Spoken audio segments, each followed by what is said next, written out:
علیکم دوستو، ماں کی حوصلہ، ہمت اور طاقت، بہادری کے بارے میں بتا رہا ہوں۔ ماں کسی کی بھی ہو۔ ایک چڑیا تھی، سمندر کے کنارے رہتی تھی، درخت میں گھونسلہ بنا کے، بچہ تھا اس کا، وہ بچہ سمندر میں گر گیا۔ چڑیا کہہ رہی ہے سمندر سے، میرا بچہ واپس نکال دے، میرا بچہ واپس نکال دے۔ کہا جا جا اپنا کام کر، میں تو اتنا طاقت اور پاور لاؤں کہ ایک سیکنڈ میں بستی کی بستی سب کے سب تحس نحس کر دوں گا، تیری کیا اوقات ہے؟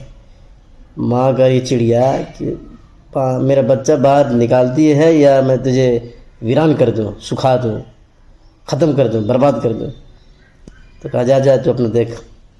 چڑیا درخت سے اتری، ایک چونچ پانی لی، درخت پہ بیٹھی، پھر اتری، پھر گری، پانی ایک گھونٹ پیتی ہے، ایک قطرہ اور باہر جاتی ہے، ایک قطرہ پیتی ہے، باہر جاتی ہے۔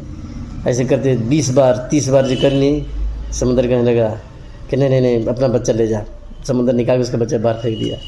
تو درخت جو دیکھ رہا تھا سب، وہ کہہ رہا یار چڑیا سے ڈر گیا کیا؟ چڑیا سے نہیں، ماں کے حوصلے سے ڈر گیا، ماں کی بہادری، استقامت سے ڈر گیا کہ یہ مجھے ایسا لگا کہ ایک ایک قطرہ پیتے پیتے پورا سکھا دے گی، ختم کر دے گی۔